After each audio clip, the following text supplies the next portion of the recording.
celebrate the release of the new iOS app VHS Synths, I've packaged together all of my Ableton Live VHS-based packs in one discounted bundle.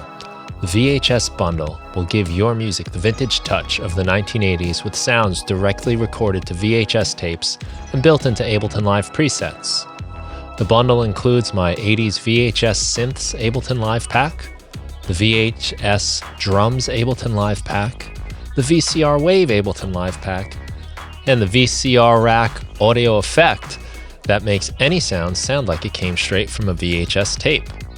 In total, you get a ton of presets and drum sounds, all straight from VCR tapes to give your music the touch of the old days. Check it out at brianfunk.com/VHS. And be sure to check out VHS Synth on the iOS App Store. Hello, everybody, and welcome to the Music Production Podcast, the show about all things making music. I'm your host, Brian Funk. On today's show, I have Jim Hustwit, and Jim is a musician, producer, songwriter. He runs LARP Music, which is all about getting music in sync placements and into films and movies and all that kind of stuff. I think he has a story to tell us about the crazy frog or an apology, I think, from most of the writing I saw. Yeah. But lots of cool stuff to talk about, just how we write music, whether we're writing it from that perspective of we're trying to be artists expressing ourselves or trying to connect with what maybe somebody's looking for their own needs. And I think we're going to get into a lot of the philosophical stuff around creation and making music. So Jim, welcome to the show. Thanks for being here. Thanks, Brian. Thanks so much for having me on. It's a pleasure to be here. Yeah, it's good to have you. I think you got a lot of interesting things that we can get into and some stuff that would help lots of people in their music making. Can you tell us about, I guess the big thing you're doing now is LARP music. Yep, but sure. Maybe tell us about that and kind of the story leading up. Yeah, I mean, so LARP Music is essentially my company. The LARP stands for live action role play. I was going to ask you that. Yeah, and the reason I called it LARP was because around the time I was setting up the company, I was telling a friend that I'd done some live action role playing at school, and he just thought that was the funniest thing he'd ever heard. So in order to just sort of basically spite him, I decided to call my company LARP Music.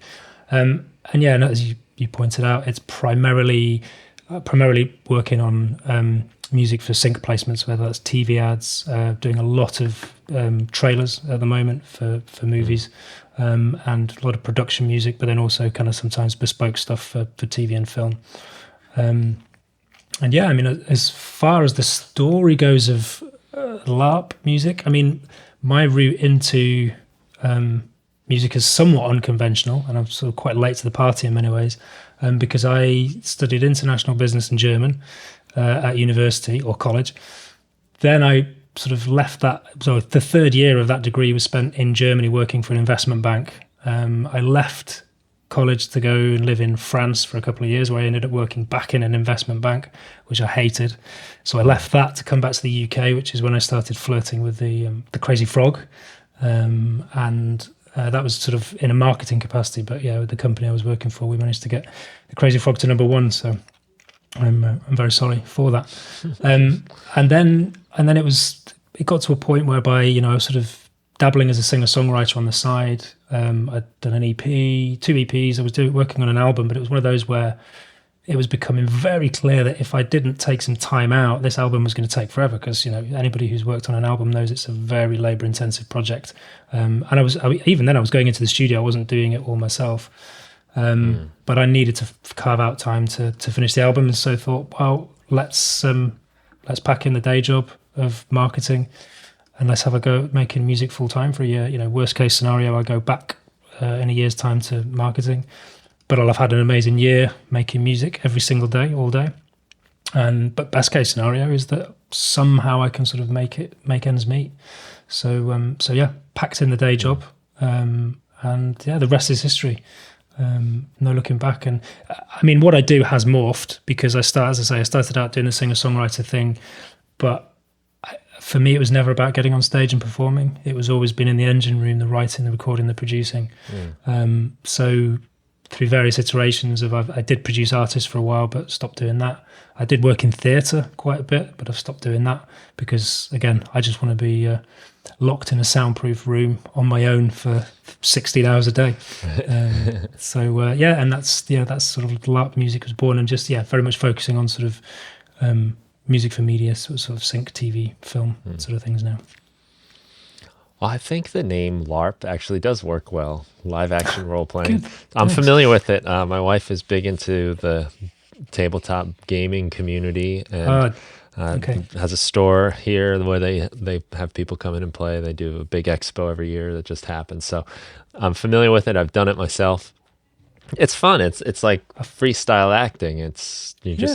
You have this like loose script, not even really script, but just sort of character you're playing, and there's some kind of thing that has to happen in the story. And it's just the ultimate in sort of using your exploration of your imagination in terms of sort of been transported off into another world, which I think there's parallels with that with music. Making music, it's that when you enter that flow state and disappear into the project that you're doing, and it's the same with anything where you use your imagination, you have to be creative. It's kind of an immersive process.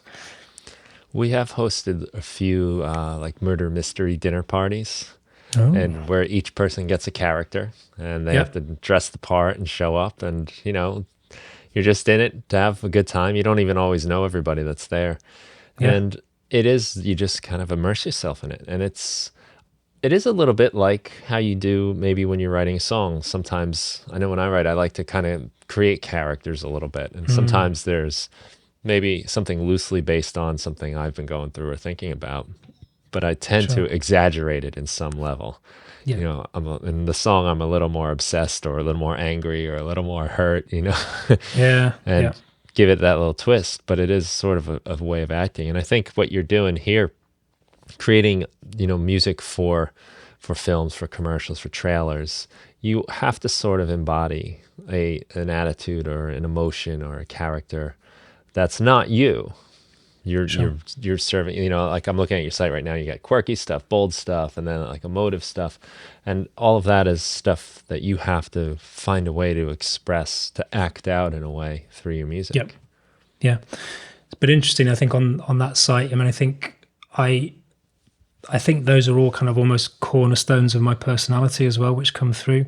And as you say, they kind of become exaggerated. But, I recently was working on a brief for a it was kind of horror trailer music, which was great fun and amazing exploration of production music. But I found it quite difficult to tap into that sort of sinister, angry side of me because I don't really have one. And certainly it didn't feel natural. Whereas, slipping into something quirky or something emotive, that feels kind of very natural to me. So, I kind of try to play to my strengths. And I think those strengths probably are kind of an extension of my personality.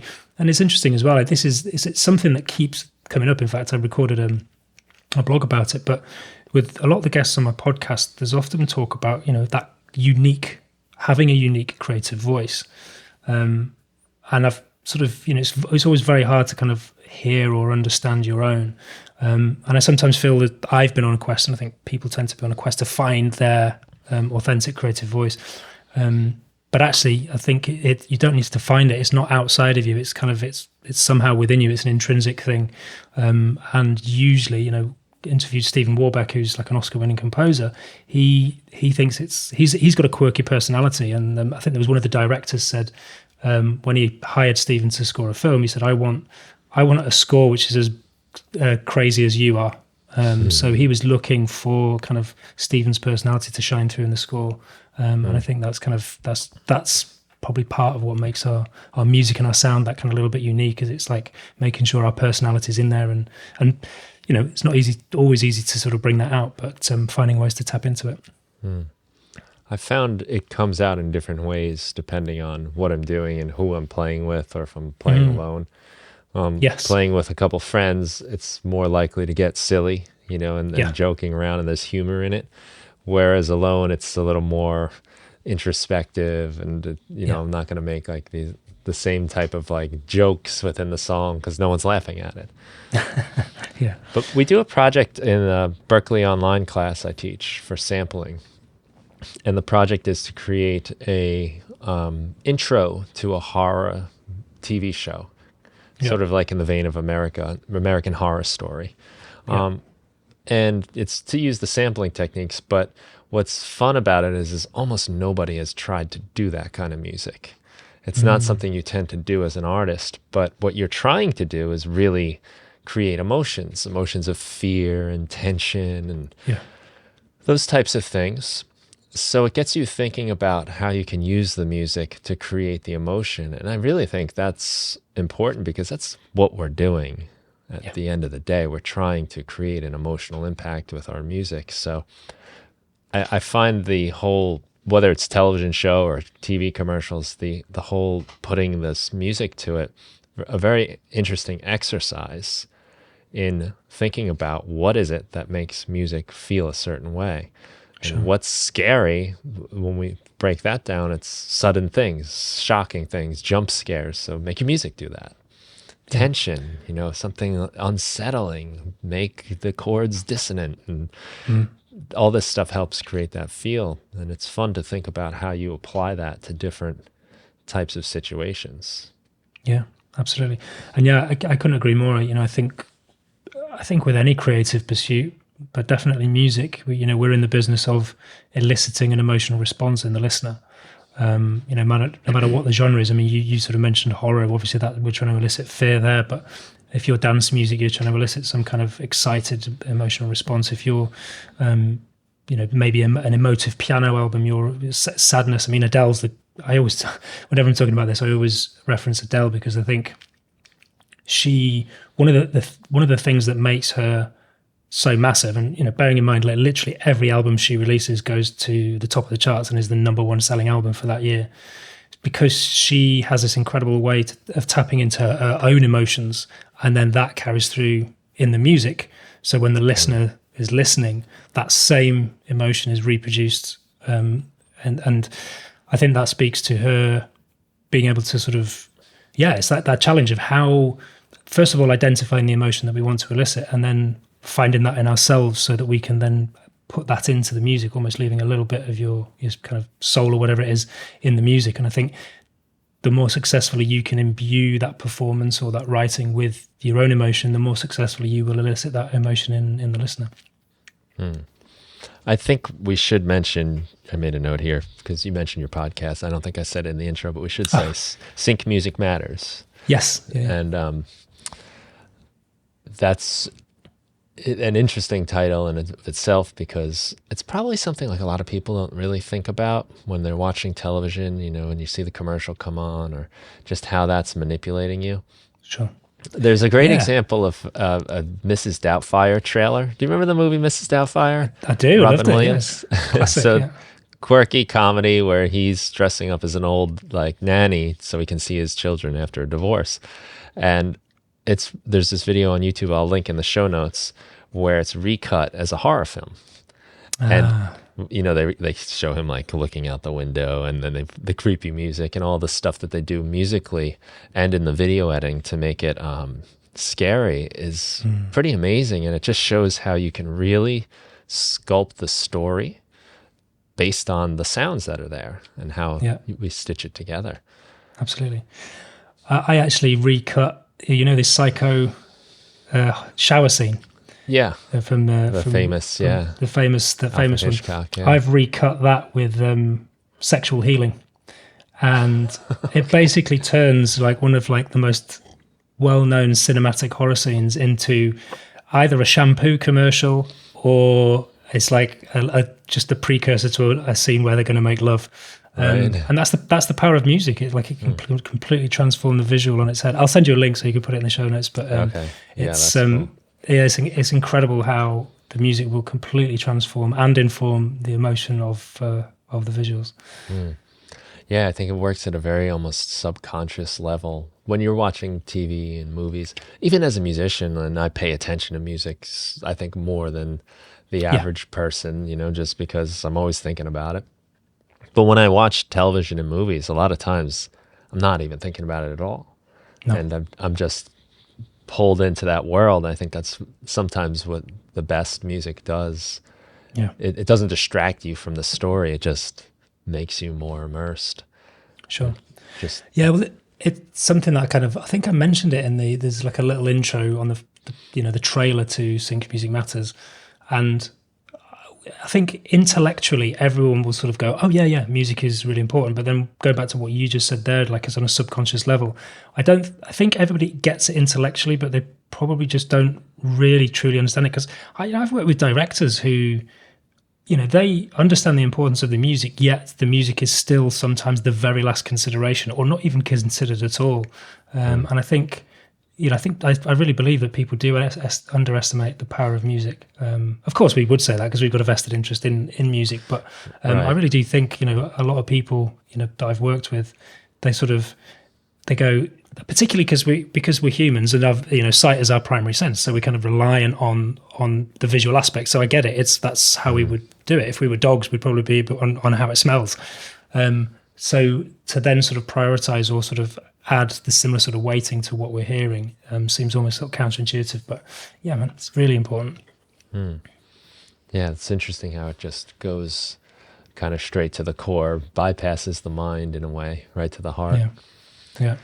So you've kind of mentioned that in our kind of pre-talk about this difference between writing music for yourself as an artist, where you're expressing yourself, and then writing music in the situation where you have a specific goal. You're trying to sync it to some sort of film or video of some kind.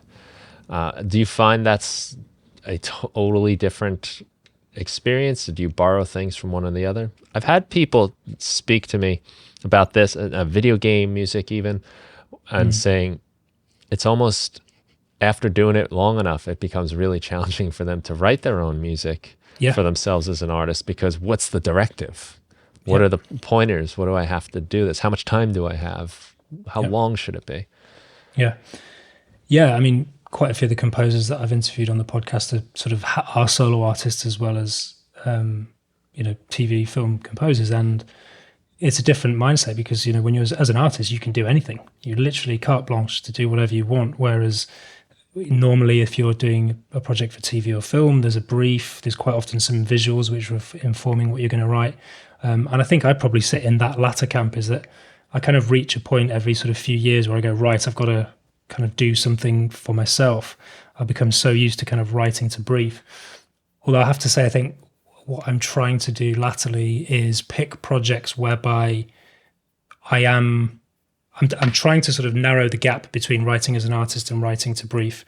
I think you have to, because when you're writing to brief, you're actually in service of someone else's vision. So that's the important thing. When you're an artist, it's your vision. You can do whatever you want. It's your creative, purest expression, and you've got free reign. But when you're working with someone else, it's a collaboration, or it's on their vision. You're in service of that. So, I was thinking about, if you imagine you sort of hired a painter decorator to come around and paint your living room, and you sort of go, okay, well, I really want to do this in sort of the walls in Magnolia, but they sort of they turned up on the day and sort of brought a load of green paint and did it in green. It's like, yeah, no, I was just feeling I'd just do it in green. It's like you wouldn't that would never happen, in the same way that you can't when you're being asked to sort of write for someone else's vision, just sort of do whatever you want without thinking about what they want.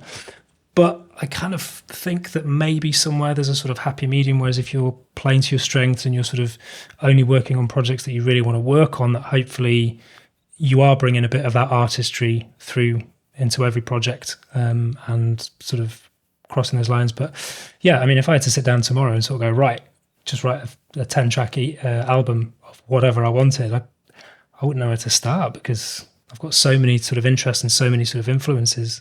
Actually, it would probably be a funk album, actually. I think if I was doing it, it'd be a funk. Yeah. I get that feeling sometimes when I'm making music myself. I got some time, I'm going to work on my own stuff. And it's like, well, what do I want to do?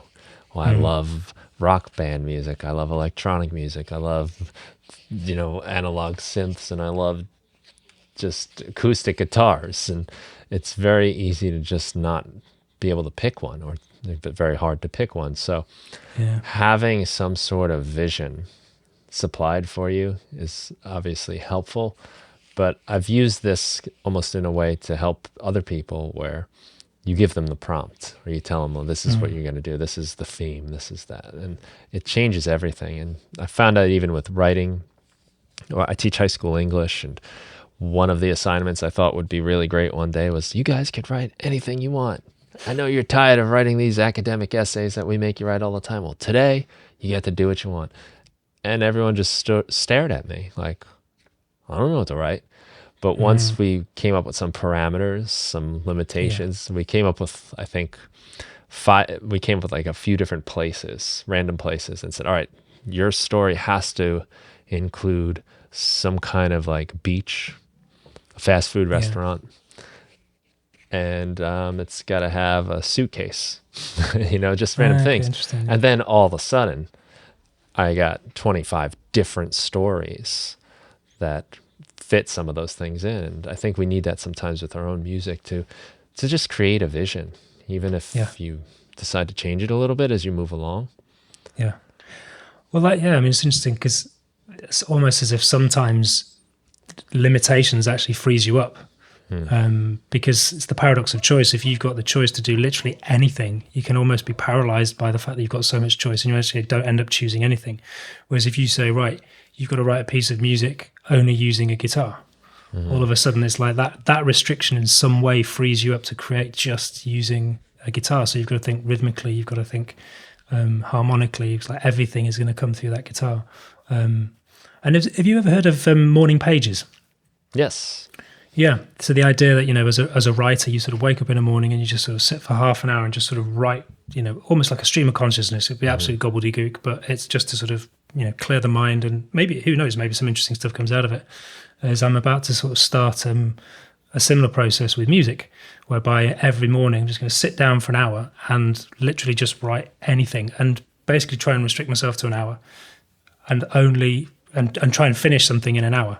And the idea being is that hopefully you're just sort of tapping into, some almost subconscious ideas, but also not being too attached to the outcome. Because I think sometimes when you get really attached to the end product, it can actually stifle your creativity.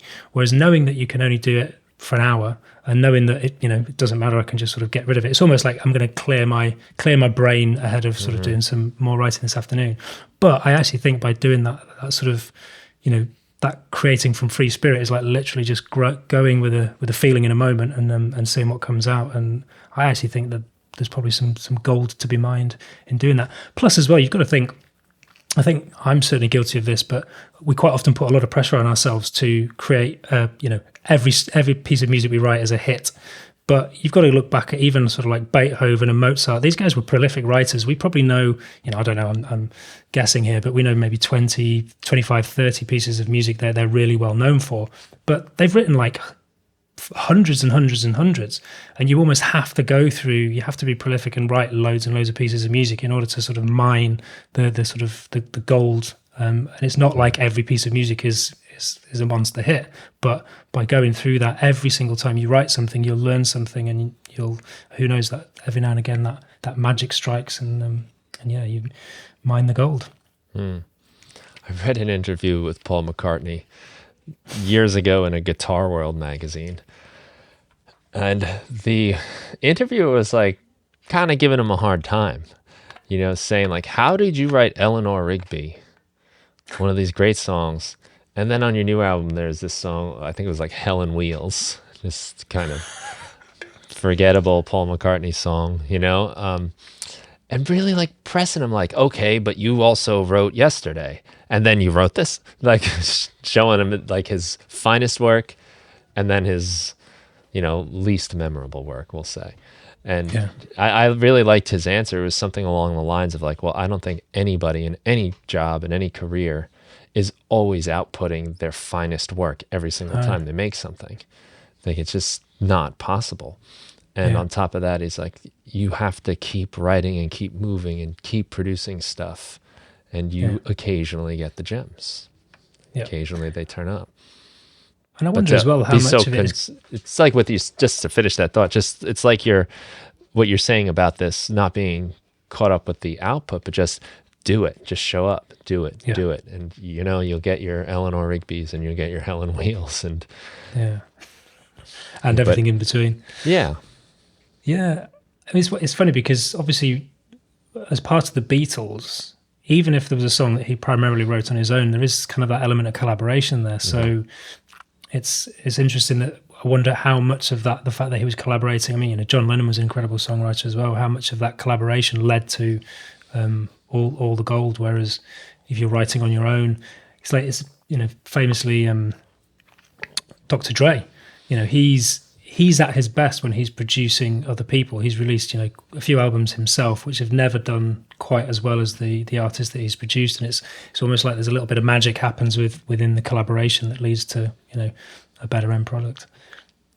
I think so. When you collaborate with other people, and even little things that happen, even like playing with a band, they smile at something you do, just a little nod, or you see that they're into it too.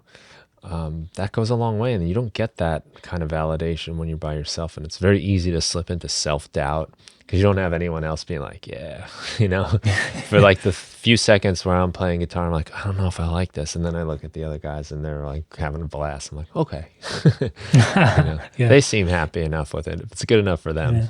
Yeah. Well, somebody once told me that when you're writing with somebody else, you're working with a shit filter. Is that hopefully that other person is going to sort of put the kibosh on anything that you sort of suggest, which isn't great. And that's wisdom of crowds, isn't it? I suppose two brains are better than one. That said, I find collaborating quite difficult because I'm a bit of a control freak. So I think it's important to find the right relationship. I've found, maybe years ago, when making songs, I was, if I brought a song to a band, I had my ideas and I knew what I wanted the drums to do, and I knew that I wanted this part to be like this, because that was like all I really had with my songs. I just had the band. But after all of that fell apart and I started doing this stuff more on my own, then I can do whatever I want in my songs. And then when I get together with people, I don't want to have that control, because if I want the control, I'll just do it myself. Yeah. But I want to know what you would do. I want to know what would happen if I didn't tell you how long this part should be, and didn't dictate how everything needs to be. And it was very freeing, to come back playing music with other people with that approach, because I think I became less attached to everything and enjoyed it more for that, because it was just the playing, it was just the getting together. And if I'm playing with people that I like as musicians and trust as musicians, then what do I have to tell them what to do for anyway? Yeah, absolutely. You kind of want them to be free to do their thing. That's why I'm playing with them, right? Like, so why am I gonna? It was like a funny moment. It was like a switch, really, and I think it really took trying to do my own albums on my own and getting all of that freedom.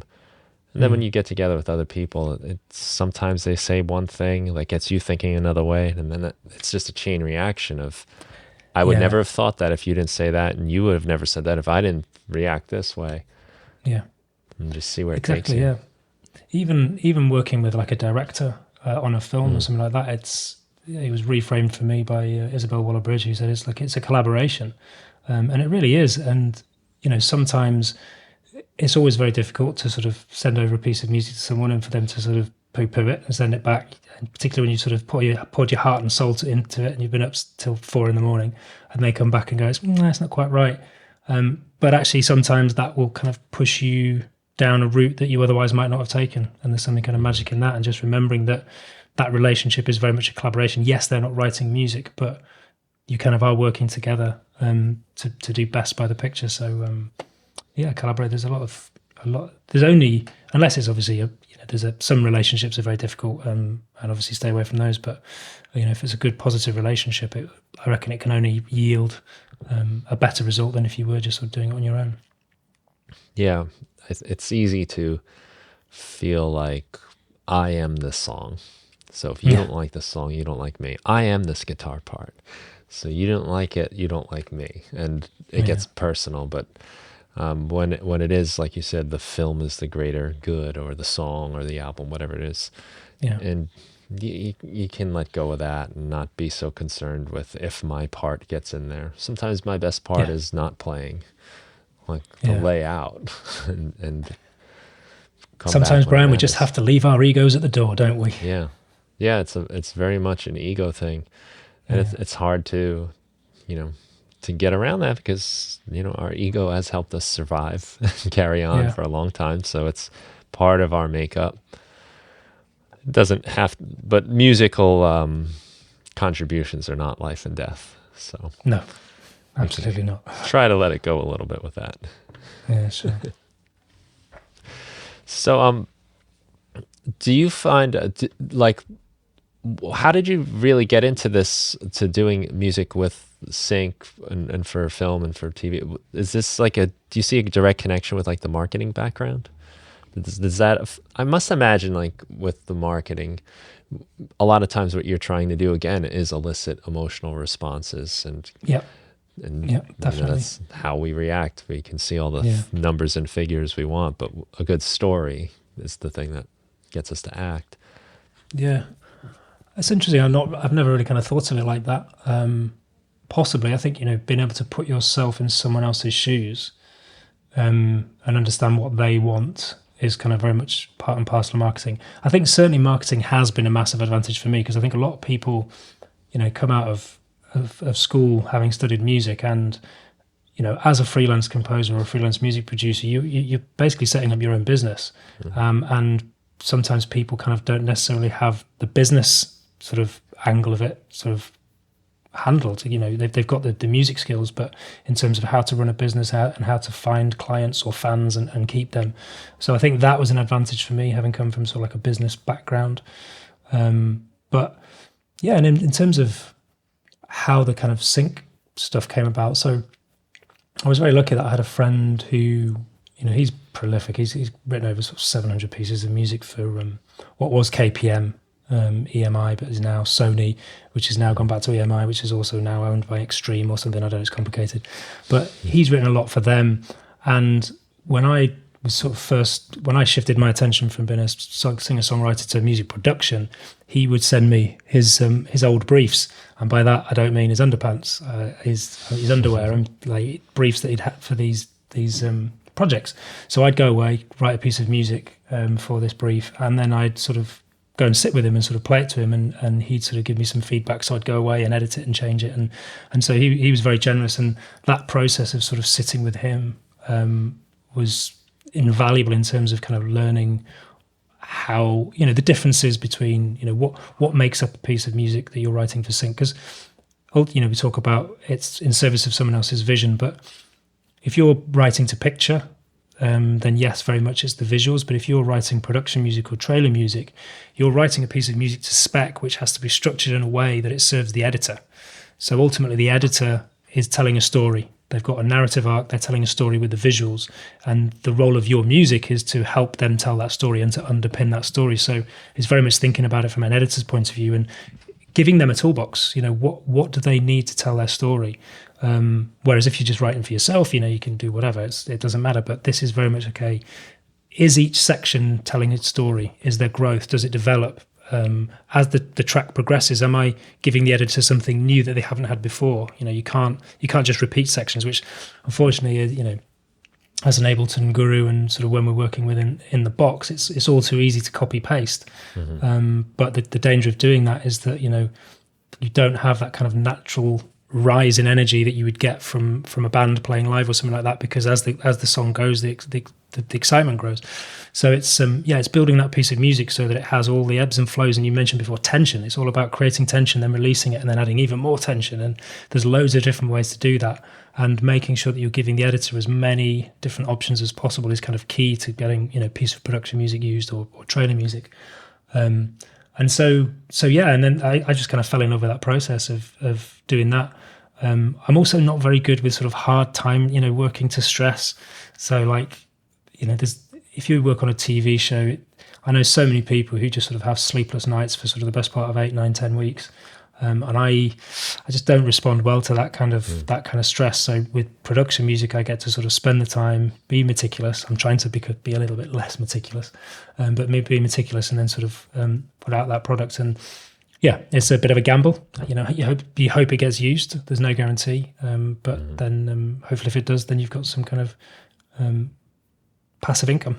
coming in it. So so I think I can't remember actually. I think it was through my friend's agent that I got my first couple of syncs with EMI, but I stopped working with him because just we had very different sort of values and beliefs, and so I didn't want to continue that relationship. And when I didn't continue that relationship, all of a sudden my sort of avenues into production music dried up. So I kind of had to go, okay, well, I'm not going to sit here and wait for something to happen. So I looked at I identified Universal Production Music as a catalogue that I wanted to write for. I listened to their catalogue and found a couple of gaps which I thought I could fill, and I chose something that I kind of really, really wanted to do. I wrote 7 tracks, picked 3, got them produced up to a really high standard using only real instruments. I didn't use, well, there maybe was some little bits of MIDI here and there, but it was sort of 90% real instruments, because I really kind of feel that taking things out of the box is kind of important. As good as, in the boxes and DAWs and VSTs are amazing. There's a little bit of magic which happens outside the box which can't be recreated in the computer. And I submitted them to Universal, and then they really liked them. They took them. They commissioned me to do another album, and then subsequently I've had a sort of working relationship doing. They've kind of pigeonholed me as the guy that does filmic folk. So like the only thing they ever asked me to do is filmic folk, which is kind of like traditional folk instrumentation, but with like big epic strings and sort of panoramic sort of orchestral elements. But yeah, and then I think it's just kind of those relationships. People started finding me off the back of that album and asking me to write for their catalogues, and it's quite hard to sort of to trace that progress and identify what happened. But I think relationships is a big part of it. Possibly something that I've been guilty of not nurturing enough in the past. But face to face, creating a context for conversation. Classically, which what you're doing with the podcast, and sort of nurturing relationships. Because somebody once said to me, find a fan, because if you can find someone who likes what you do, that's in a position to open doors, then they will open doors. And there's been a couple of people in my life who've been fans of what I've done and have sort of really sort of helped me out. And then they hand over the baton, and it's for me to run on and run with it. Yeah, that's true. I've seen that too, where it's that old saying, you never know who you're talking to, and who they know and who they'll become. There's been people that I've talked to as friends, and next thing you know, they're working somewhere and they have some sway and pull, and they want you to work. And I think sometimes it gets looked at negatively, like as a nepotism type of thing, but it's really not. I don't see it that way in a lot of these cases, because what you've done is you've established that you're a person that's good to work with. That you do your job, that you work hard, and it's so much riskier to take a chance on somebody new that you don't really know how they're going to work yet. Yeah.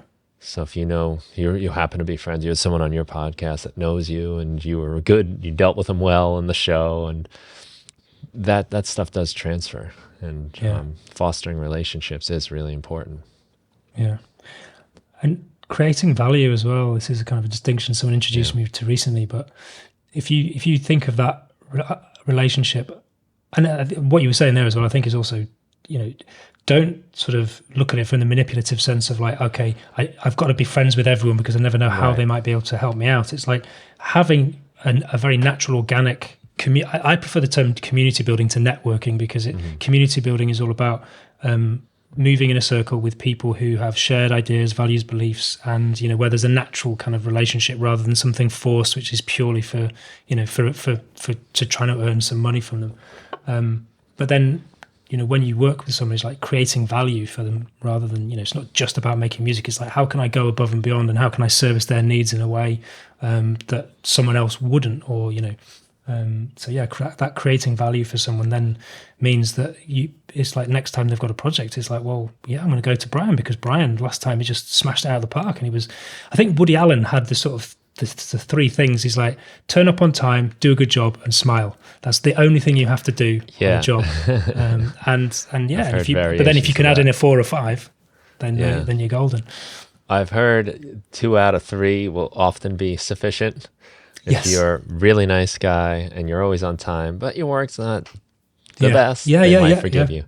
If you aren't very nice, but you're always on time and your work is stellar, we'll put up with you. But if you don't get at least 2 of those, you have no hope. We're not going to put up with late work from a jerk. That's really good. It's not worth it. Absolutely. But I think the jerk one is a real big thing, because that energy, like that community, is so important. And when you're working on projects, especially like films, I'm sure, where there's such wild budgets and there's so much on the line, like you just can't risk having like a corrosive personality that's going to bring down the morale and frustrate people. It's probably the easiest one to do well too, to be a nice person. So I think that's one definitely worth getting right. And of course, the other 2 are important. But it's a great guideline. I tell that to my students, actually. You better make sure you're at least really good at 2 of these, but try to go for all 3.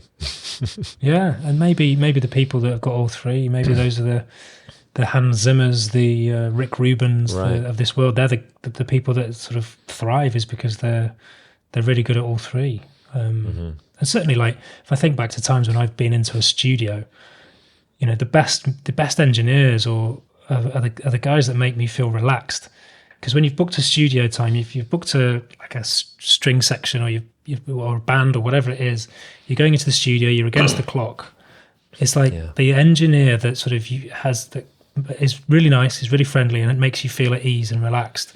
Is like I've worked with a guy called Guy Massey. And he'd always be my sort of first choice mix engineer, because he just got it all handled. And even in stressful moments, he's like so calm. He's like, "Hey, Jim, don't worry, we've got this," and always delivers. So I think in obviously we're talking about music, but then that applies to kind of any walk of life. When does that really not apply? Like even with friendships, even with friendships, totally. Right, like if people get frustrated with friends when they're always late, even, then that could be enough to damage the relationship. So it's good to have little guidelines, little things you make sure you do every once in a while. Definitely. So you did mention this a little bit, and it's in our notes here about taking it out of the box. Yes. You said getting out of the DAW. I mean, of course, these days our DAWs can do almost everything, and they have very realistic sounding instruments. But you're talking about there's something that happens when you get the real players and you take it out. So are you normally like hiring people to do this, or are you playing it all yourself? Or I guess the string tend to write it that you mentioned. Yeah. So strings, sort of brass sections. I mean, I actually play saxophone, so. But I don't have a tenor saxophone, so if ever, and to be honest, there are guys out there. If I was back in my heyday, I was pretty handy, but I never play it anymore. So, I tend to bring someone in. Yeah, I always think, I love DAWs. I love the digital realm. To be honest, if it wasn't for the digital realm, I wouldn't be able to do what I do, because I'm not someone who can sit down with a sort of a pen and manuscript paper and sort of write out music. I know composers who can do that. That's how they operate. I need to hear it in order to know that it sounds good, and the way that I do that is through through the DAW. But it's amazing how it changes when you have at least one kind of real element in there. And I head up a group of writers for a company called Audio Socket ASX in the US. And I'm basically exec producing albums of music. So we've got this team of writers, and they're a phenomenally talented bunch. They're amazing. But I'm hammering them at the moment. And I'm saying, like, right, the challenge this week is I want to hear, on every single track, I want to hear at least 3 elements that you've played in live in the room. So not programmed on a keyboard. You've actually gone, you can literally find anything. I've got a metal water bottle here. Just tap in that, or cups, or something I quite often do is like a slap my lap. And you get this sort of really cool percussive sound. And if you sort of pan one of those hard right and one of those hard left, you get this lovely sort of wide, sort of soft percussive element. But just little things like that. But then also the trick is, don't quantize it, because a lot of people, they'll sort of play something in and then they'll quantize it, and then you suck the life out of it. the imperfections are, well, certainly with something rhythmical, the imperfections is what we call the groove. So it's about, getting a good performance, finding, doing something in time. Yeah, sure, you can tweak timing a little bit, but if you sort of hard quantize everything to grid, that's sort of missing the point. It's like, we love those little imperfections, and those little imperfections is what humanizes it. And I think all too often, I mean, it depends. Obviously, if you're in the realm of dance music, most of what you do is going to be quantized to grid.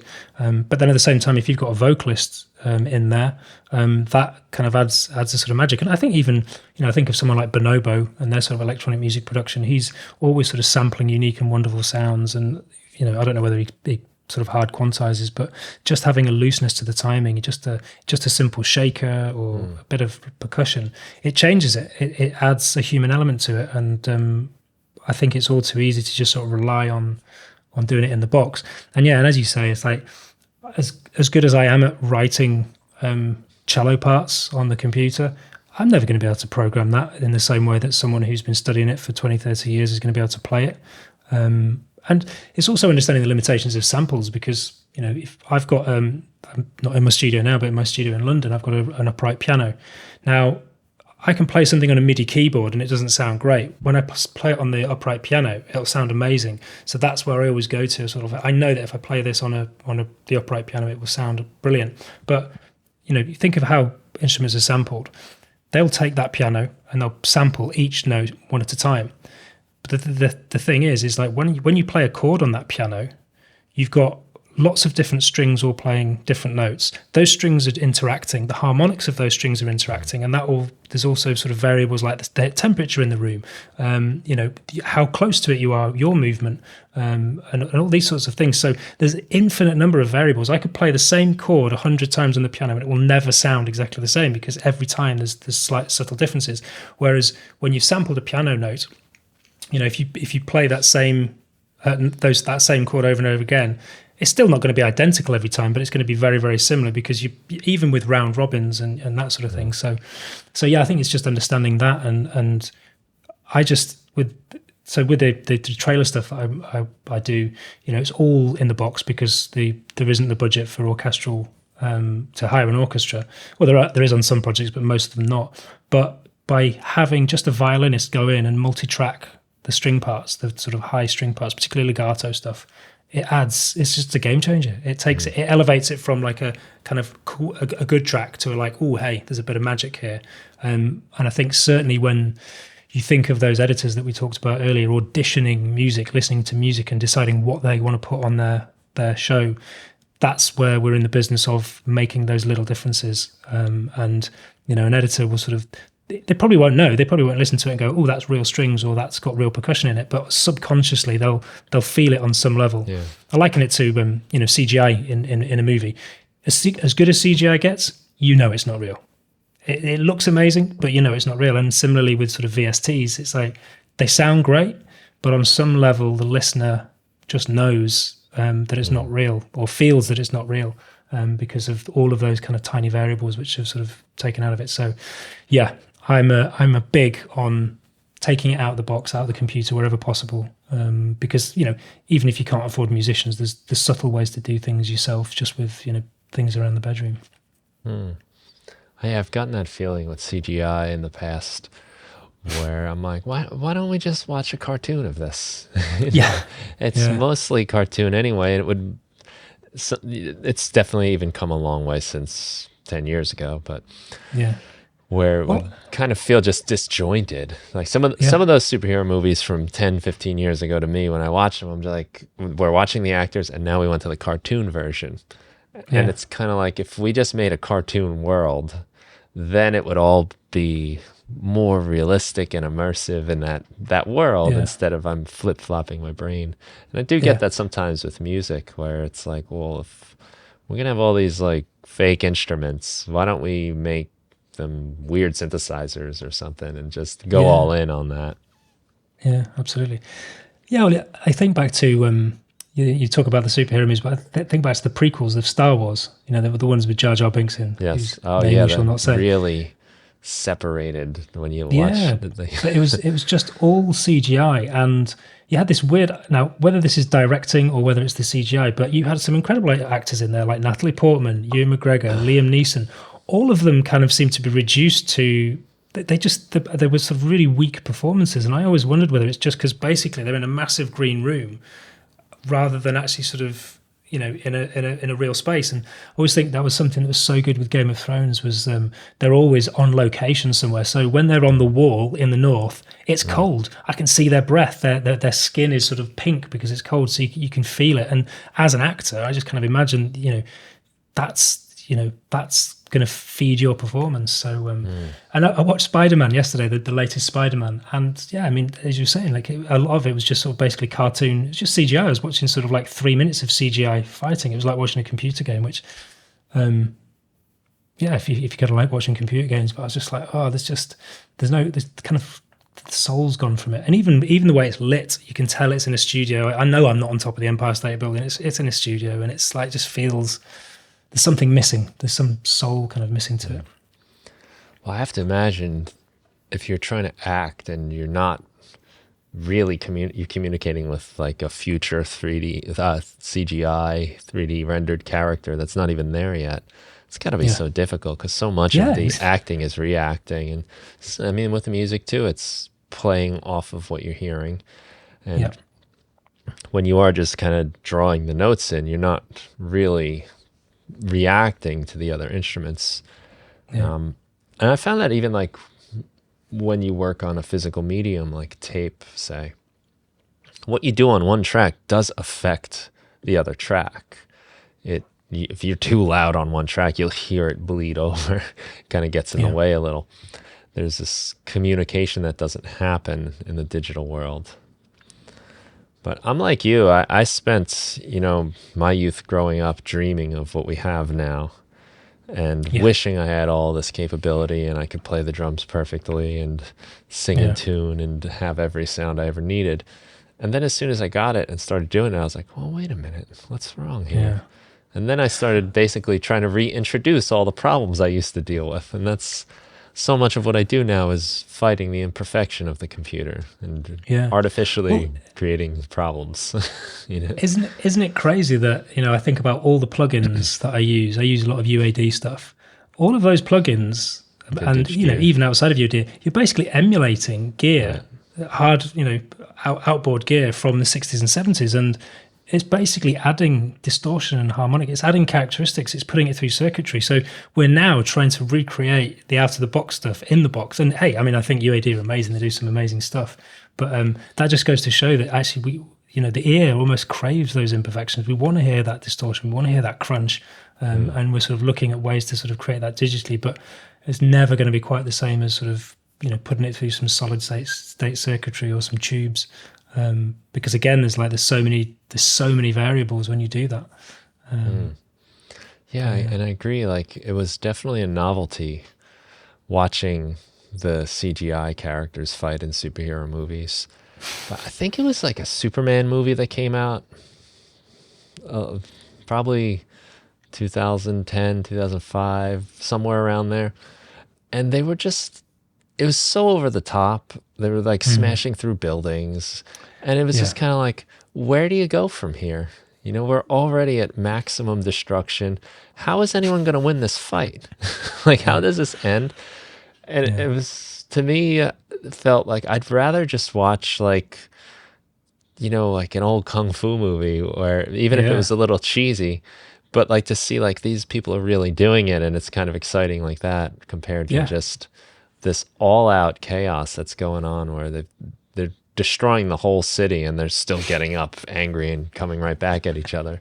There's just it's I don't know, maybe it's like music when you just go reach the climax and you just stay there, and you need the kind of drop or something needs to give out to make that feel like it matters. But I remember that one movie, it was like 15 minutes of just and you got bored. Like, how am I bored in this? But I am.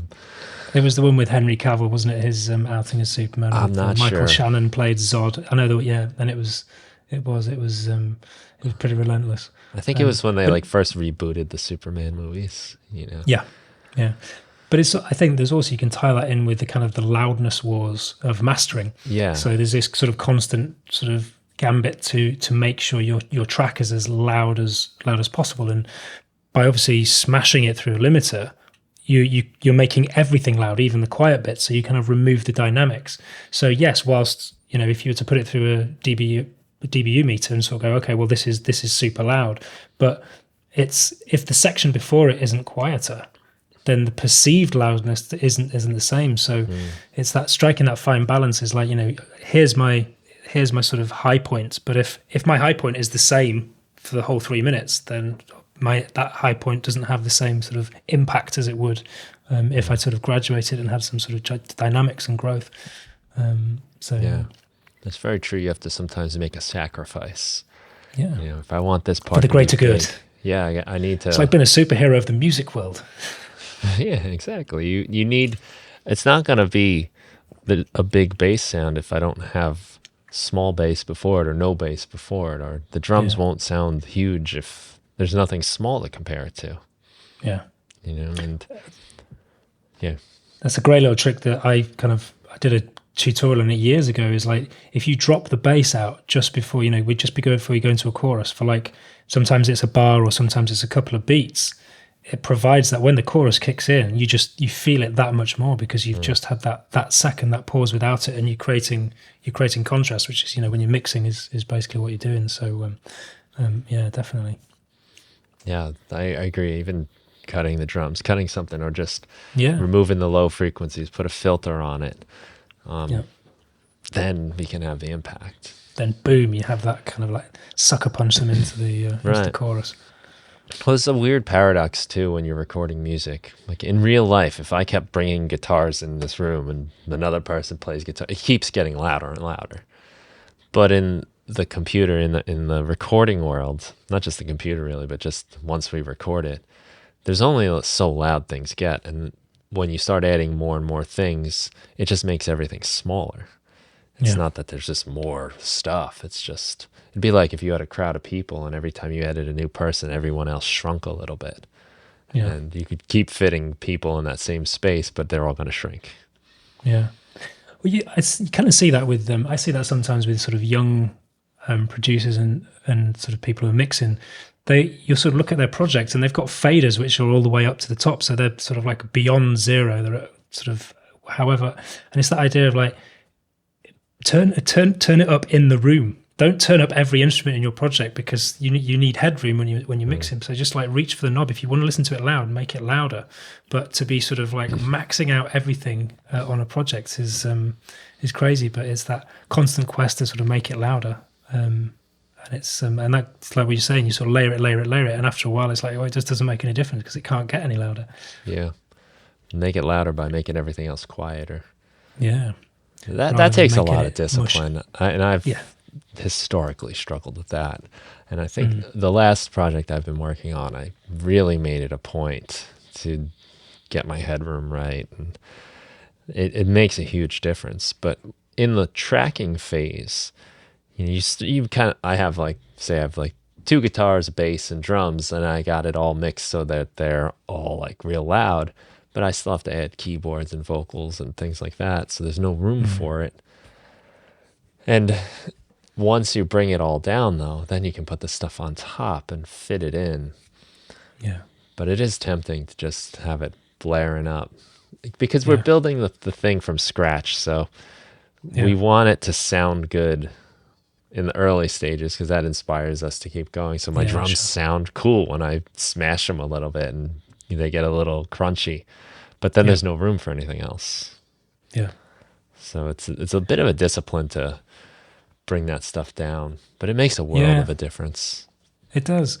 And I think, something I do is with when I'm sort of importing everything into a mix, is I'll actually just pull all the faders down by 15 dB. Just start low, and then, turn it up in the room and that you'll get the loudness. And then as well as what you were saying now, I think I've sort of increasingly mix through a limiter. So I'll put my compressor on the master bus, I'll put my limiter on there, and I'll mix through that. Obviously the danger is with that sometimes, when you take the limiter off, you're already peaking. So you've got to sort of be quite disciplined because a lot of the stuff I do, I send off to be mastered afterwards. And even if I drop everything by 15 dB, quite often towards the end, I'm like, oh shit, I've got to find another sort of 3 dB of headroom here. So I'm having to sort of pull everything down again. But if you could just pull everything down by 15 dB from the start, leave yourself loads of headroom, because invariably you will fill that headroom. I've never reached the end of a mix and gone, oh, I can turn everything up a bit. It's always too loud. Yeah, you kind of creep there automatically. Yeah, yeah, absolutely. Yeah, it's a good thing to practice though, to work on it. I've definitely found in our last project where like I couldn't even add anything anymore. Like you just didn't hear anything. It just gets lost. That's the test, isn't it? Is like if you're listening to it, if you can mute a channel and it makes no difference, you don't need that instrument in the mix. You can get rid of it. Have you ever read a book called Zen and the Art of Mixing? No. It's an amazing book because I think where a lot of mix books talk about compressors and settings and EQ, etc., etc. What's his name? Eric Zarafin. It's very much from the sort of the mindset going into the mix and understanding what it is you're trying to achieve and treating it as a creative process in and of itself. But I think that's the best resource I've ever come across on mixing, because it doesn't sort of go into teaching you how. Obviously, you need to know how to operate a compressor, but actually the mixing starts. First and foremost is the leveling. It's getting your headroom. It's getting the balance, the front to back, left to right, up and down. It's a really good book. Highly recommend it. I like that kind of stuff. That way of looking at it. Because it can get so technical and. Yeah, I've ruined a million mixes with compressors, I can remember a few times working on stuff for weeks and months, and then I'm going to just mix this without any of the compression on, and like it sounds way better. I'm just like, I've been doing this, slowly ruining my song and not even realizing it. Yeah, I think compressors are one of those things that people tend to reach for them like straight away, but actually, your volume should be the first thing that you reach for. But the thing is with compressors, I always think you're training your ears to hear something that they ordinarily can't quite hear. It's always so subtle. I remember I did a night course once on sort of Logic production, and he was sort of switching the compressor on and off. And they do it with YouTube videos. They switch it on and off, and you sort of listening, thinking, I can't actually hear a difference. Well, I can't actually quite hear what it's doing. So to train yourself to be able to hear that it takes a long time. And it's there's a great quote from the Zen and the Art of Mixing is that mixing can be learned, but it can't be taught. And it's the idea that you just have to do it. It's like if I think I've watched 100 hours of mix tutorials on YouTube, I should have watched 10 hours and spent the other 90 hours actually just mixing stuff, because that's where you'll make the biggest gains. Yeah, that's very true. It's helpful to learn, and that's, I think, a problem we have these days too. It's a way of avoiding the work. There's endless education, and you feel like you're doing something productive. I'm gonna watch some more tutorials, and I've done that, and I still do that all the time. But there's no learning like doing, and of course nowadays there's so much information. You might not always be getting great information. There's that as well, isn't there? You start implanting these rules that really don't work. I think compressor never made sense to me until I started thinking of it as a volume control, just a very sophisticated volume control. And then I was like, okay, well, that's not really so complicated anymore. And now I understand why I would need it. Whereas it was just like, well, you just have to compress things because you don't want it to be. And I'm like, okay.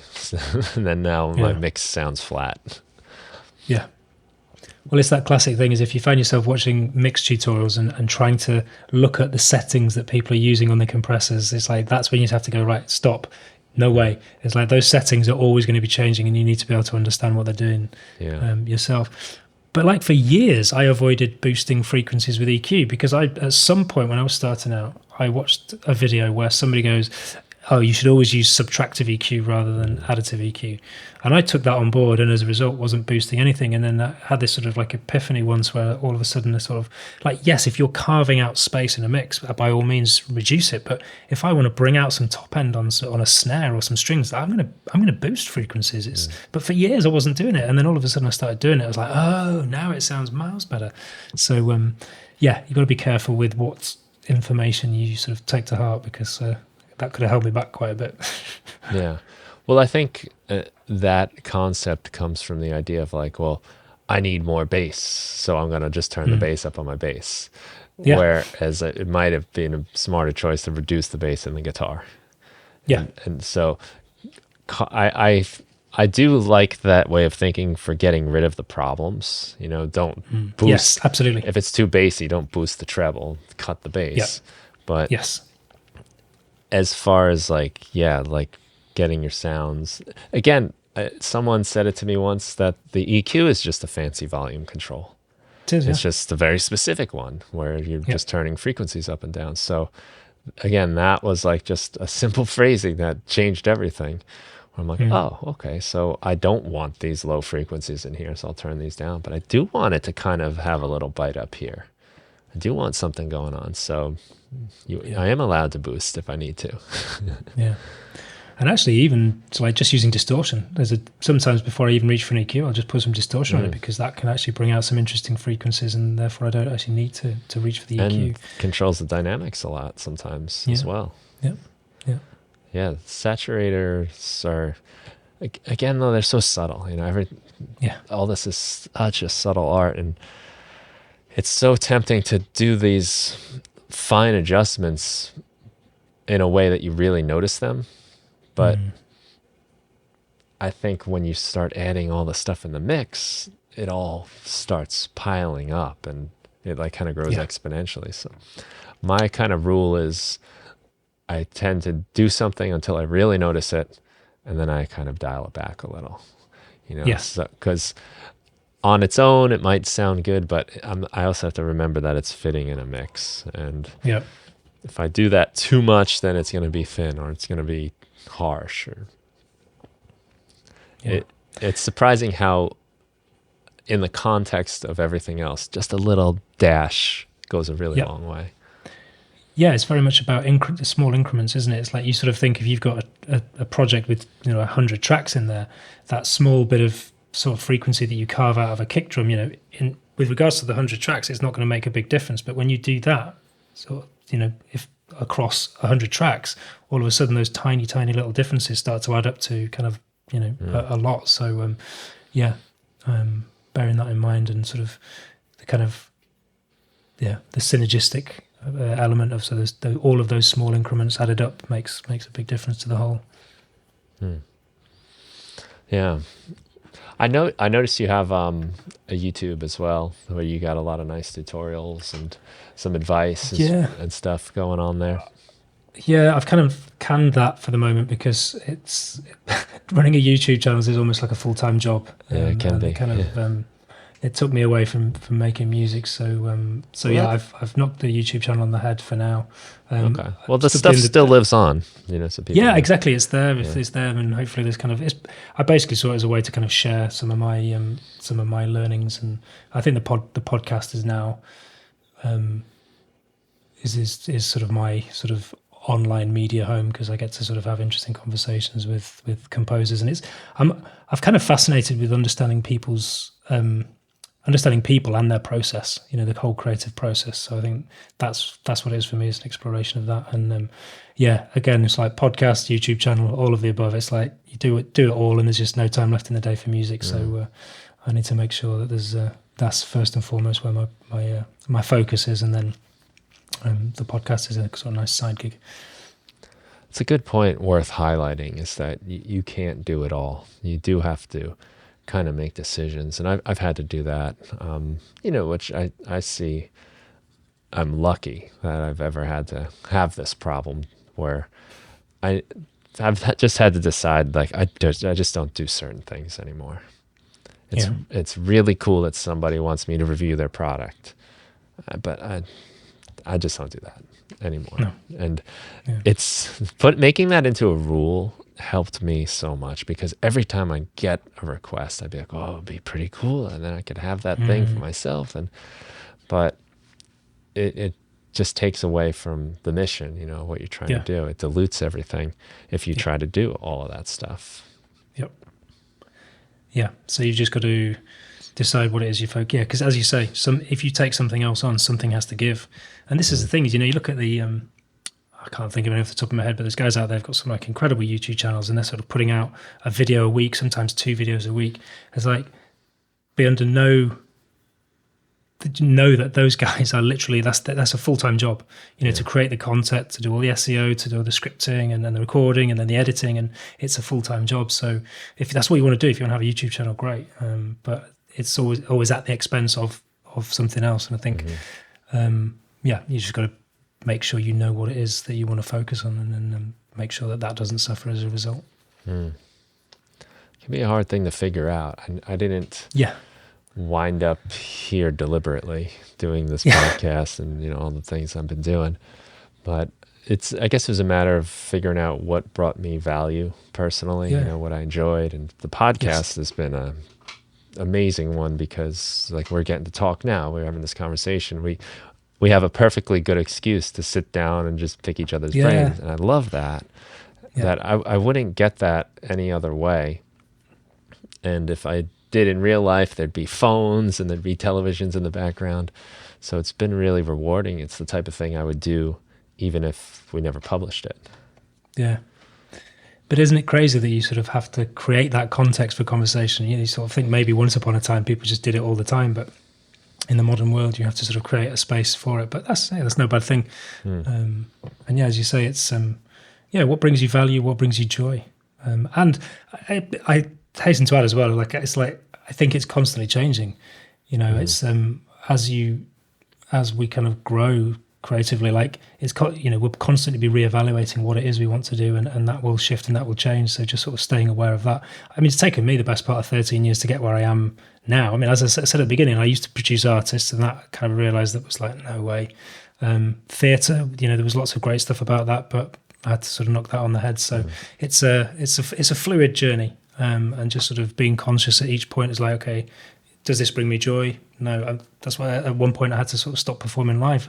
I had an amazing gig. I did like the biggest gig, the best gig ever. It's like we had a room for like 300 people. Everyone was really into the music. They were sort of singing along with it. They were crouching down and then jumping up. It was like the best gig ever. And at the end of it, I was so flat and miserable. And it was that moment there that I realized like that's as good as it gets as a performing musician. But I was just like, that's not what I want. So like in spite of that, I was kind of left really flat. So it's like, okay, if that's the case, then need to stop performing live. Nothing was lost, because that kind of opened up doorways for loads of other stuff like the theatre, for example. But it's okay to change and move things around. Well, I mean, you did that even years ago, leaving marketing.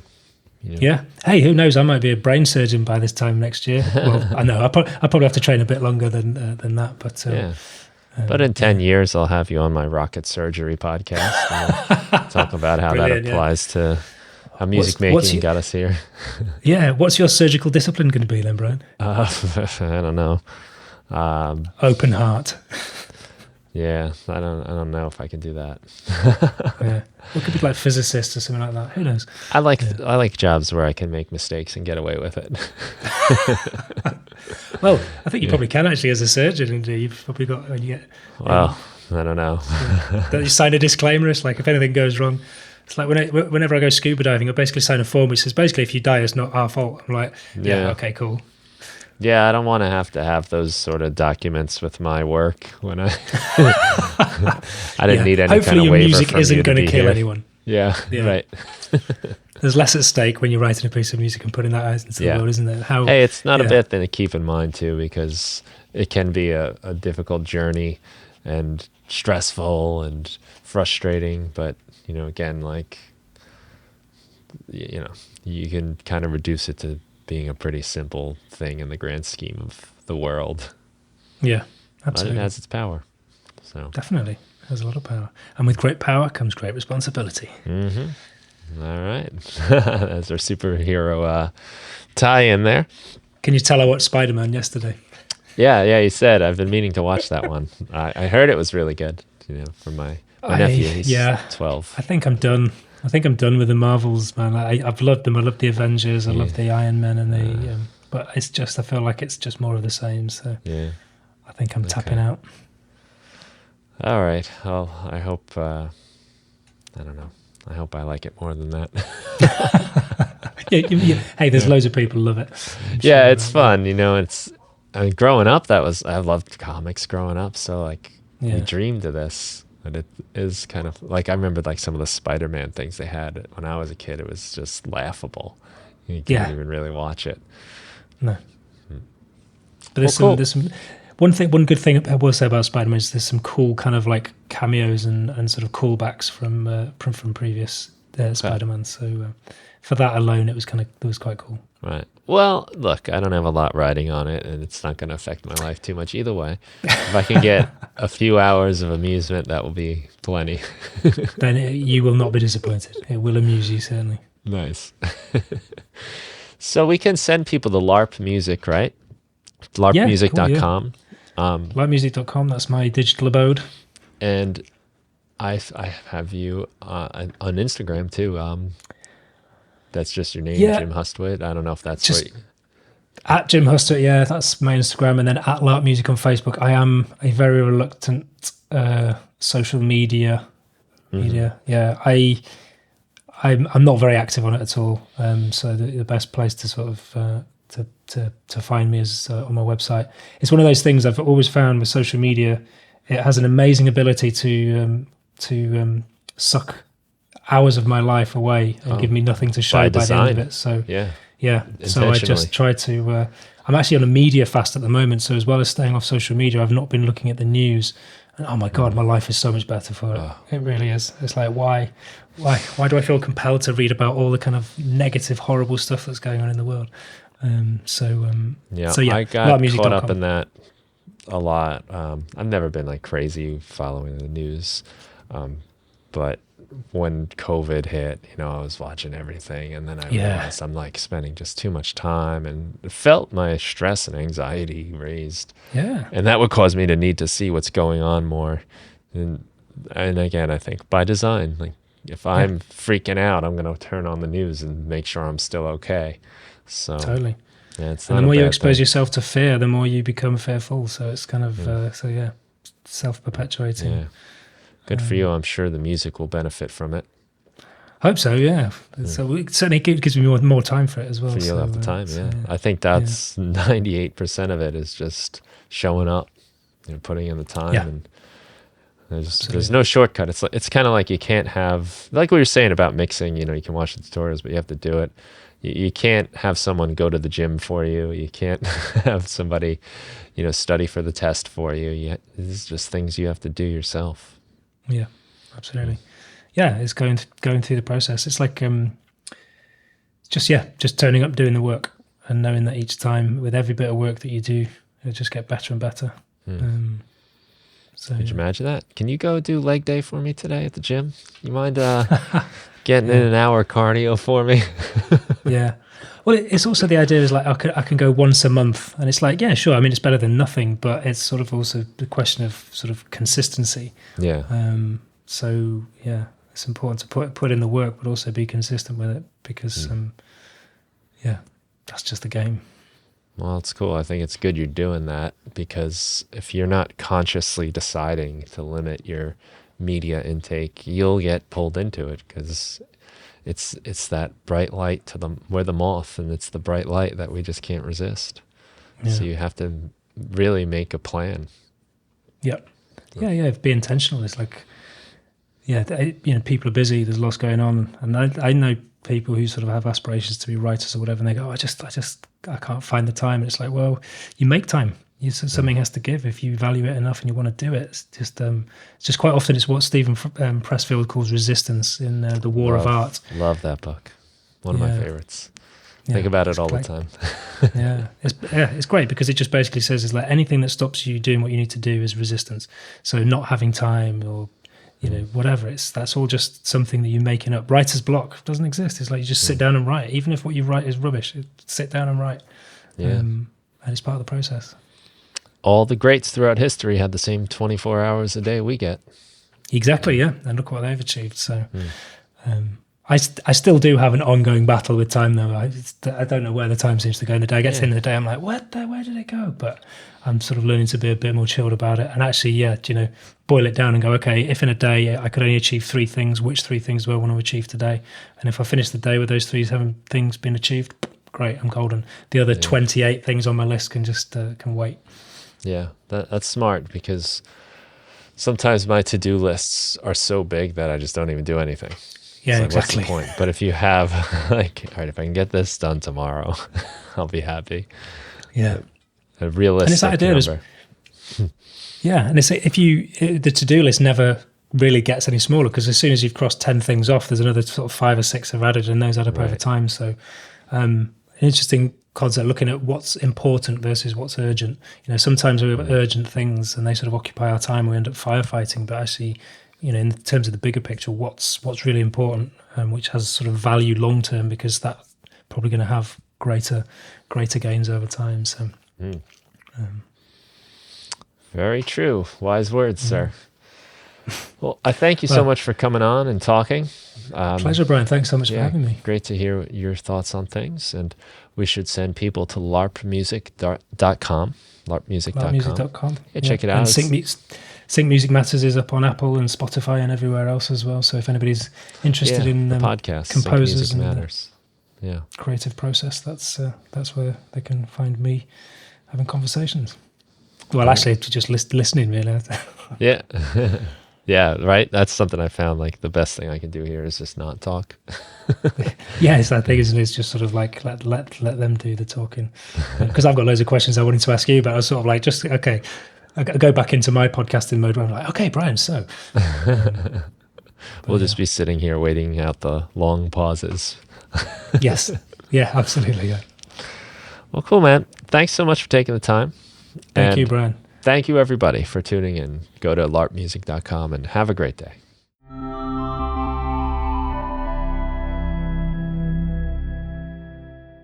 Hey, if you enjoyed the Music Production Podcast, please consider giving it a review on your favorite podcast provider and share it with a friend, somebody that you think might enjoy the show and get something out of it. That would mean a lot to me. And if you want to check out more of my work, including sound packs, tutorials, etc., head over to brianfunk.com. Thanks so much for listening, and have a great day.